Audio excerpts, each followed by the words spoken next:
Hi, everyone. Before we turn our attention to the social psychological foundations of our two subtopics for today's presentation, looking at the subtopics of race and social class, just to briefly recap what we did last time, looking at social psychology in reference to the subtopics of gender and leisure. So, when looking at social psychology and gender, the McLean article looked at connections between gender beliefs, beliefs about women and men, using ideas of femininity and masculinity to understand the sexes, and how gender beliefs relate to performance outcomes.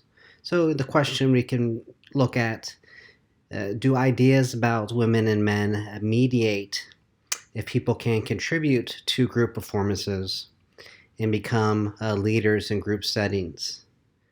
So, all things being equal, do men and women get treated in the same way when it comes to group performances? Do they get recognized as contributing to groups equally?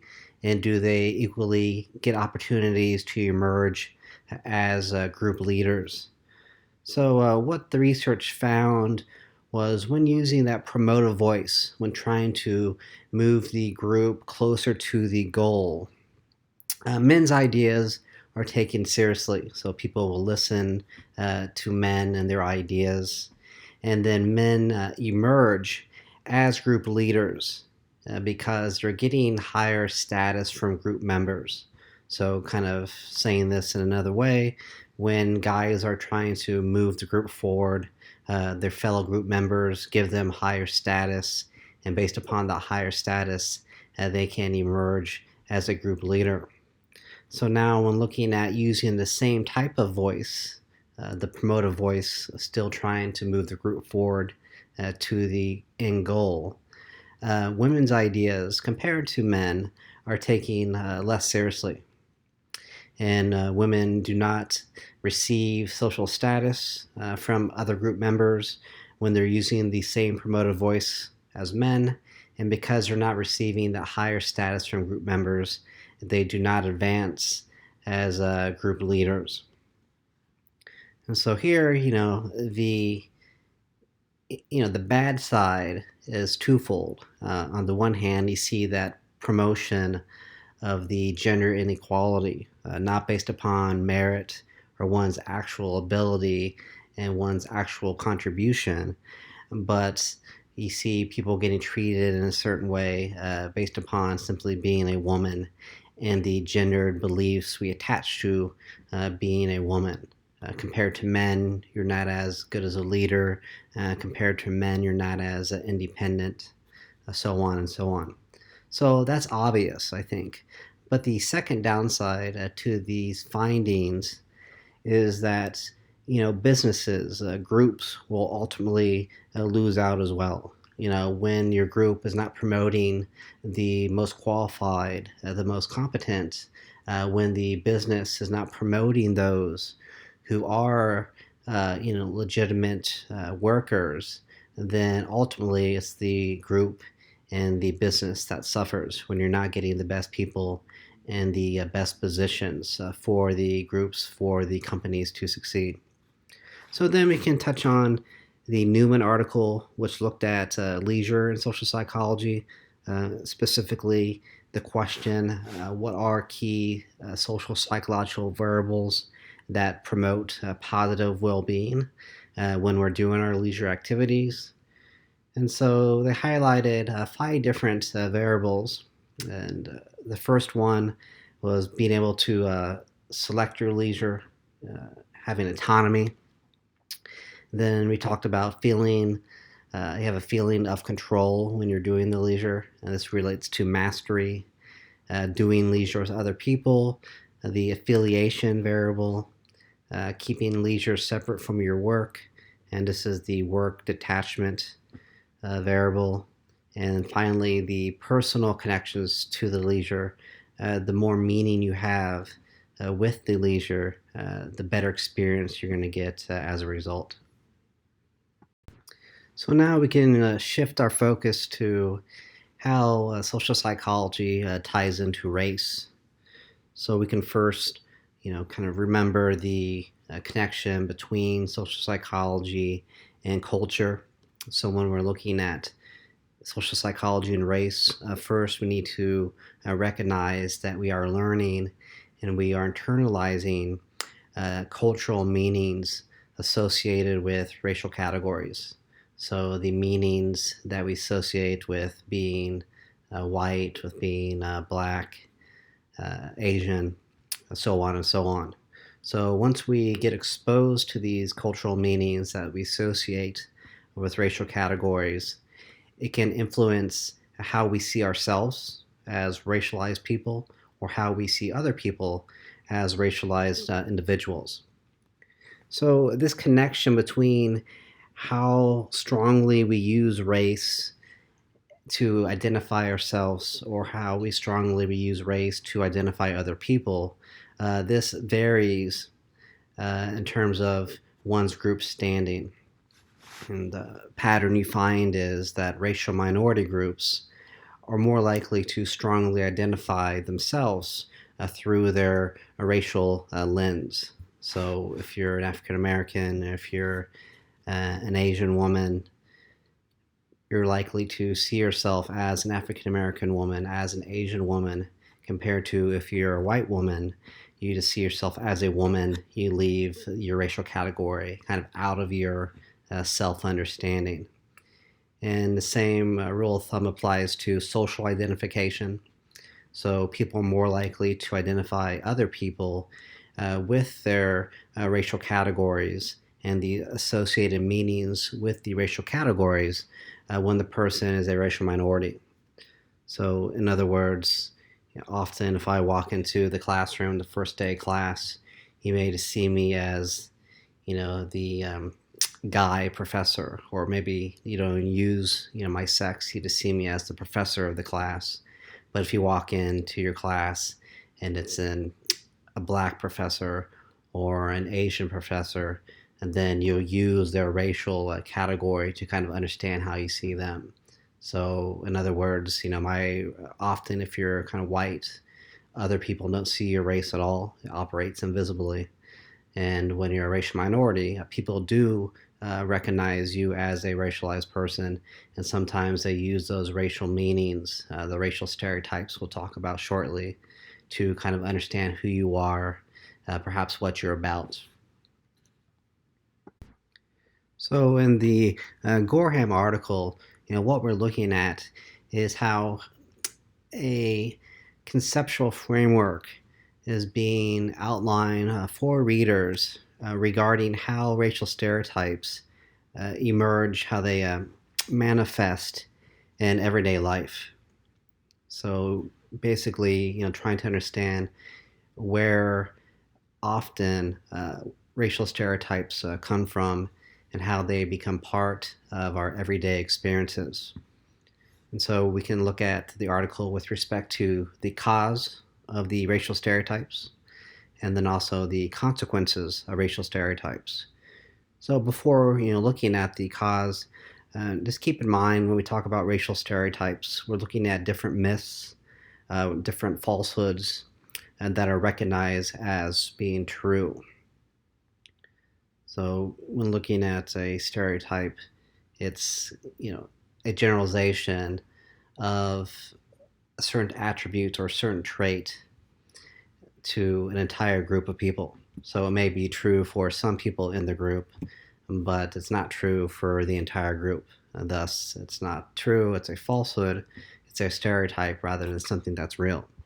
So, for example, a stereotype often attached to, white men is that they're not very athletic. They can't jump high, for example.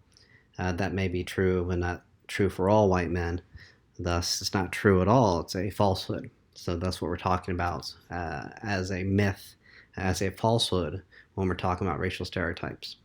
So getting into the cause of racial stereotypes, I like this article because it nicely kind of unpacks the cause as we talk about our class framework, meaning that they look at culture, they look at social psychology, and they look at media.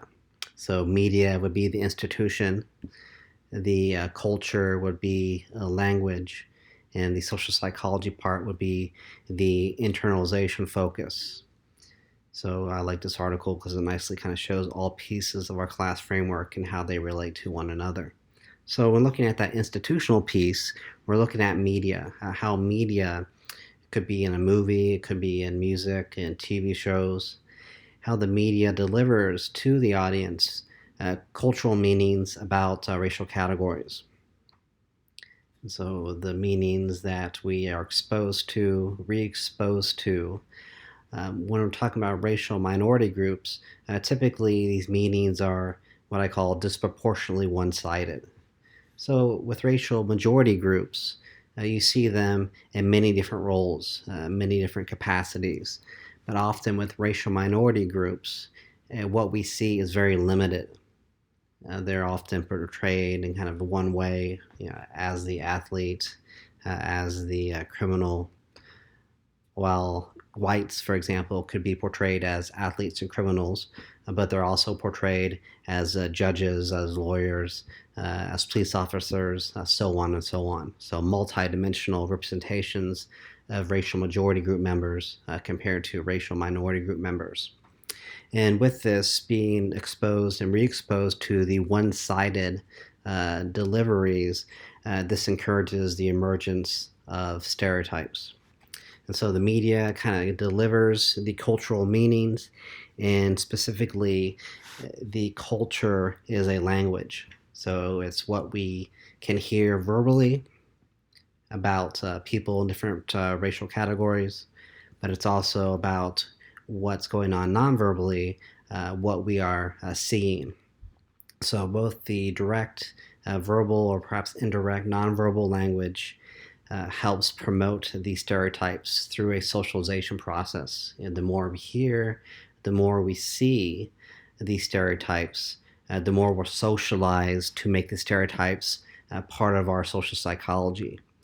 And that socialization part ties into the internalization of these stereotypes. Once we're socialized, consciously, unconsciously, we learn and make these stereotypes part of our working memory, and part of kind of how we think, how we see the world.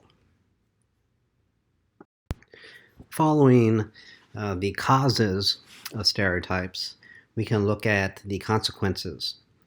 So we can say through secondhand socialization, and by secondhand socialization, people often learn these meanings indirectly by interacting with media, the TV shows we watch, the music we listen to, rather than learning these meanings through any firsthand direct experience with people of these racial categories. So through the secondhand socialization, what we can say racial stereotype seeds are planted in the minds of individuals. Then we can go on to say once the seed is planted, the stereotypes become part of one's memory, and they become automatically activated. And by automatically activated, they come to mind. They come to kind of a level of awareness when the meaning is socially cued. So, for example, if we see a white individual, playing basketball on TV or in a movie, the stereotype of whites not being able to jump high can pop into our mind because that meaning has been socially cued. Thus, the memory gets brought to our attention. And this process of being automatically activated can occur even though we don't endorse the stereotype, even though we may not actually believe it. It's still planted in our mind. Thus, when cued, it's still going to be activated. And then when it is cued, when it is activated, the stereotypes, those meanings we attach to racial categories, can influence how we think and how we act. And so it can influence us even though we don't believe in the stereotype. So I remember, a few years ago, I was watching the NBA draft, the Professional Basketball League draft, where the professional teams choose college players to become part of their team. And one of the commentators was a former white NBA player, and he believed that often white players get looked over in the draft because they carry this, what we could call, stigma. They carry the stereotype with them. They're not going to be as athletic, as good compared to other players. So again, often this operates unconsciously, and it can influence, kind of how we see people, how we think, even though we may not even believe it ourselves when we stop and think about it. So Gorham does provide us a way to combat racial stereotypes, how to fight it. So it's kind of difficult on the one hand because, we learn the stereotypes through cultural socialization. So, we can't shut ourselves off from cultural meanings. So we learn those cultural meanings, and we can't really help that they become part of the way we think. They become part of our memory. We can't remove the memory. So what we can do when that memory is activated, when a stereotype comes to mind, we can remind ourselves that it's not true. So yes, the stereotype of the white person not being able to jump may come to my mind, but I can just kind of remind myself that's it's not true. It's a falsehood. And this practice of kind of reminding yourself that the stereotype is not true, when it does come to your attention, this practice minimizes, decreases both the application of stereotypes on other people and the activation of the stereotype in yourself. Now we can look at social psychology and how it ties into one's class. So linking social class to social psychology, we can think back to our first book of the semester, the Leroux book, where we connected one's class background to their parenting style. Then we also looked at how the parenting influences the social psychological makeup of children. So this connection between social psychology and class is something that we did talk about earlier in the semester in the Leroux book. When looking at class and social psychologies, we can say there's a strong connection between the two. One's class background shapes what we think is normal. It shapes normality for people. So what is normal for one person may be different compared to what is normal for another person. And often that difference is based upon one's class background, what they're used to growing up, what they're used to on a day-to-day basis that's heavily influenced by their class background. A class shapes our taste. So you see different patterns, different correlations with the type of food people eat, the music they listen to, the clothing people wear. And a lot of our tastes we think are very personal. Yes, they are. But a lot of these tastes are very social in nature, specifically tied into our social class background. And then we can look at how a class can shape people's beliefs in a just world. And when we say a belief in a just world, do you believe that the world is just? Do you believe that people get what they deserve? And what you find here, people from higher class backgrounds compared to people from middle and lower class backgrounds, the people from higher class backgrounds are more likely to believe that people do get what they deserve, that the world is just. And it makes sense because typically what you find is when people think things work for everybody, it's when things work well for them. So if everything's good for you, you assume that everything is good for everybody. Life is fair. And we can also look at how people recognize class, so how we kind of understand class on a social psychological level through different symbolisms of class position. And so by, symbolisms of class position, we're talking about one's lifestyle. So we can look at how a person lives And then based upon that lifestyle, we will associate them with one class, position, or another. We can look at how they dress, how they live, the cars they drive, and then using the different cars, places of living, and how they dress. Again, we'll use this information and kind of use it to place them in a certain class position. This person drives this car, so they must be rich. This person lives here, so they must be middle class. Or this person dresses like this, so they probably come from a working class background. We can use the Goffman article to look at the connection between class background and social psychology. Before we kind of make those connections, what we need to do is kind of provide a little bit of background into Goffman's research. So this is the daughter of the author of our second book of the semester, Irving Goffman.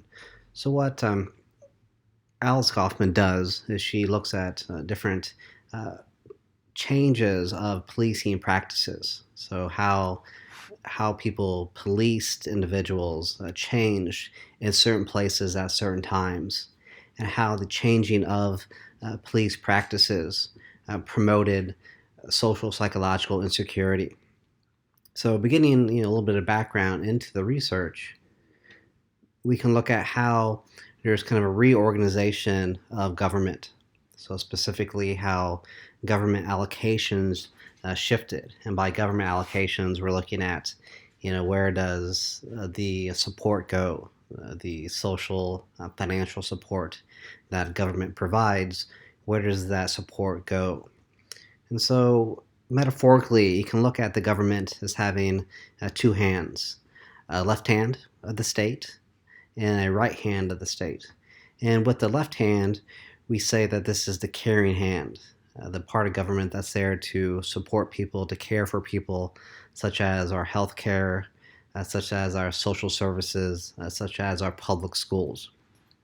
The right hand of the state, we say, is more the controlling hand. It's about controlling people, it's about punishing people, keeping people in line. And this includes the criminal justice system, military, Homeland Security. So when we look at the reallocation of government support, so beginning, we can just look at, the 1950s, 60s, and, early 70s, much of the support was given towards the left hand of the state, the healthcare, the social services, the education.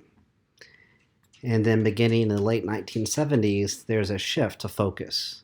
So rather than really focusing on building a strong left hand, a strong healthcare system, strong public schools, strong social services, we start to reshift our focus and reallocate much of that support to the right hand of the state. So building up the criminal justice system, building up the military and Homeland Security.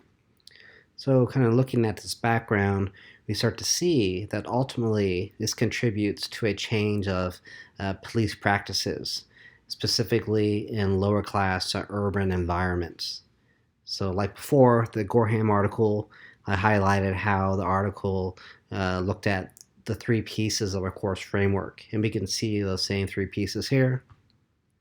The institution being the government, the culture being one's kind of culture, security, feelings of being safe or not. And then the social psychology is the internalization of those social feelings of security or insecurity. So when you change how the government operates, you change the culture in certain places. And when you change that culture, you change the social psychology of the individuals living in those certain locations.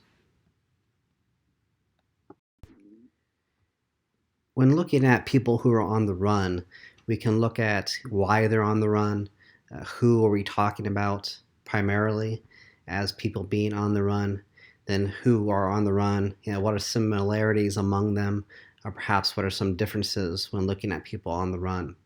So getting into the why part, why people are on the run is because they have a warrant out for their arrest. And we're not looking at people who have committed, violent crimes such as murder, but people who have a warrant out for their arrest due to unpaid fines, unpaid fees, not showing up for a court date. These are the main reasons why most people are on the run.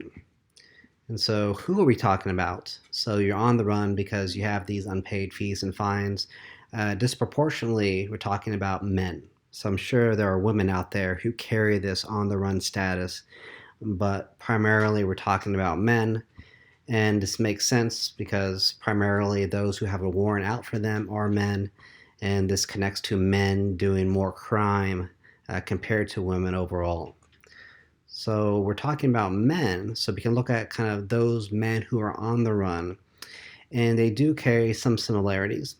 The main similarity among the men who are on the run is their class position. We're looking at men from lower class backgrounds unable to pay their fees, unable to pay their fines that result in the arrest warrants.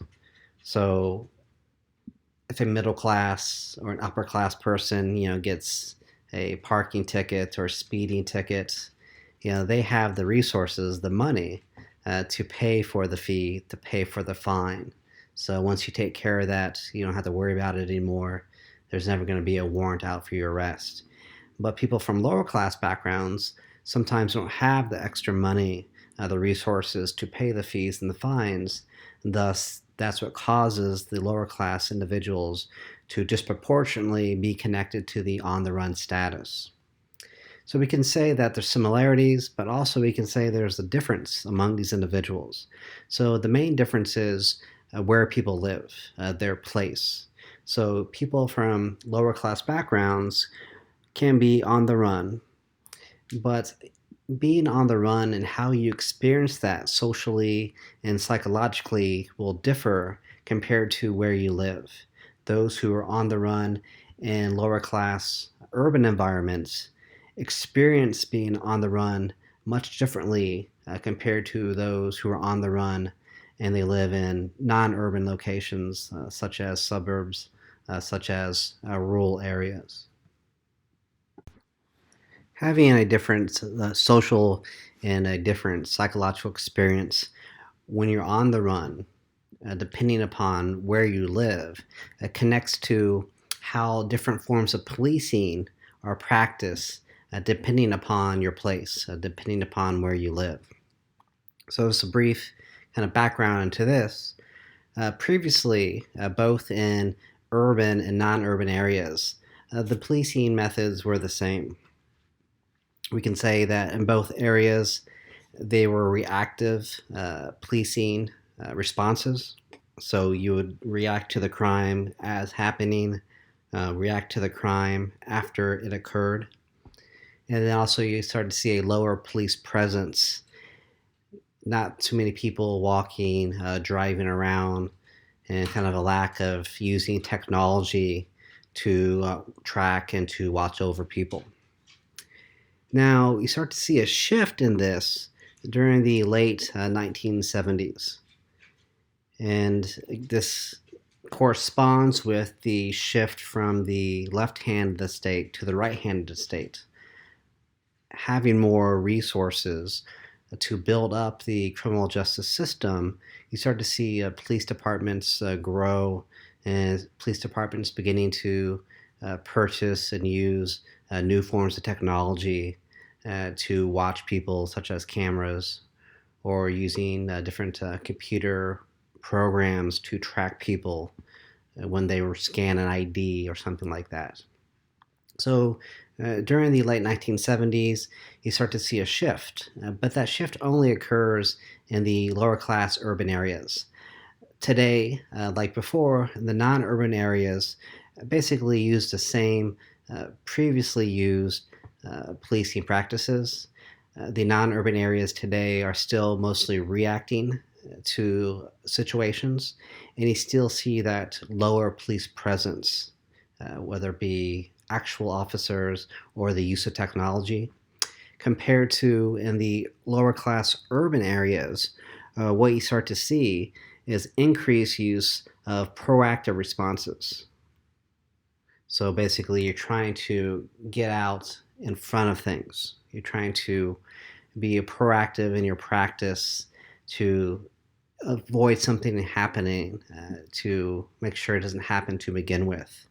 And in addition to more proactive practices, there's a higher presence of police, again, whether it be actual officers or the use of technology. And so this is how we start to get into being on the run in an urban area carries different insecurities due to the higher presence of policing and the more proactive practices of officers compared to the security levels really not changing in the non-urban areas where the policing is more the reactive, it's more of a low police presence. And so before I move on to the next slide, we can just remind ourselves that we're looking at a class-based / location-based experience. So although there's a racial dimension to this conversation, it's more about being a lower class member first, because if you're an upper class African American, then you're not going to have the same insecurities if you have this warrant out for your arrest, because where you live, they're not going to be using that heavier proactive policing, or you're not going to have that higher presence of policing in your areas.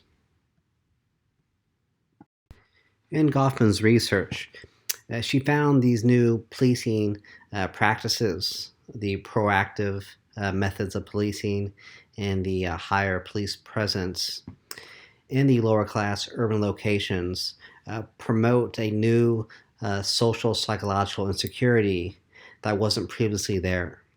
So going back to the mid 1970s and before, you didn't see this same social psychological insecurity that you see today. And the difference is the policing style was much different back then. And there's even jokes about if you called the police, if you lived in an urban lower class area in the past, it was a 50-50 chance they're going to show up to begin with. But today, again, the policing is much different, and the different form of policing, for good or bad. She just wants to point out that this new form of policing is creating these new insecurities that were not there initially. So when looking at the proactive policing practices, we can look at how today there's more of an emphasis on enforcing a curfew.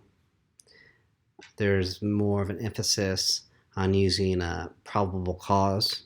So, if you're just, hanging out somewhere, an officer could stop you and run your information using probable cause.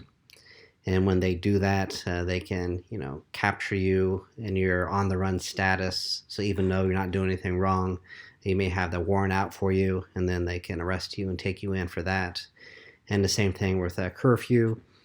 Even though you may be over the age of 18, they can say that you look younger than 18 and just use that as an excuse to, run your information through the system just to see if anything comes back.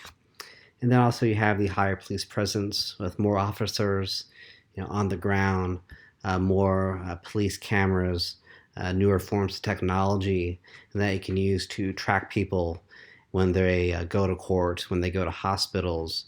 And again, you track them if they swipe their ID at the hospital or at the court and they come back with a warrant, and then the police will be called and they'll come get you. So these new policing methods promote this new social psychological insecurity.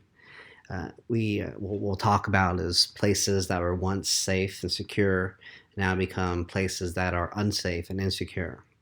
And here, this transformation of security to insecurity, it promotes the overall social psychological insecurities that Goffman found during her research. That again is a result of government changes, is a result of cultural changes that ultimately occurs on that social psychological level. So, looking at different examples, we look at how, a hospital, a court, should be places that are safe for people. So, in other words, if we go to a hospital, if we go to a court of law, we should feel safe, secure there. But for these individuals who are on the run, going to a hospital to see a birth of a child or going to a court for something becomes an unsafe, insecure place because they could run your information. And by running the information, your on the run status, your warrant could be revealed, and thus you could be taken away. And looking at workplaces, homes, being with friends and families, all of which in the past were, all of which should be, places we feel safe, we feel secure for these individuals. These places become insecure and unsafe. Maybe the first or second places people will come looking for you if they want to, arrest you for your warrant is your workplace, is your home. Other common places you would seek out somebody for their on the run status would be with your friends or with your family members. And so, again, these once safe places become unsafe, promoting that social, psychological insecurity. So, Goffman is not trying to make any value judgments about these individuals who are on the run. They're because they can't pay the fee or the fine. And she's not trying to say that they're good or bad people. So she's not trying to make value judgments on the individuals on the run. She's just trying to identify this new social psychological uncertainty that does not exist in the not urban places for the people that carry the same on the run status, and the uncertainty that did not exist in the past for people that lived in the lower class urban areas. And so, she takes another way of kind of looking at one's on the run status. So, in addition to kind of recognizing how it creates a lot of this social, psychological insecurity, and this, insecurity sometimes is experienced by other community members who don't even have the on the run status. So, just because on a day-to-day basis you're encountering the high proactive policing, the high police presence that makes you nervous, that makes you anxious, even though you haven't done anything wrong. So we can recognize that side of the coin as well. But going back to those who are on the run, sometimes they can use their on the run status to account for not doing what they need to be doing. So why aren't you, holding down a steady job? Why aren't you spending more time with your family, with your friends? You can use your on the run status as an excuse for kind of not doing what you need to be doing. I would work, but if I get a job, they're going to track me down at my work. I would hang out with my family, but if I hang out with my family too much, they're going to find me there, and they're going to arrest me for my warrant. So here she kind of says sometimes they'll use this on the run status as an excuse to account for not doing what they need to be doing. So we'll leave that there for now, and when we come back, we'll shift our attention to the final part of the class, looking at how institutions relate to society and institutions relating to our subtopics.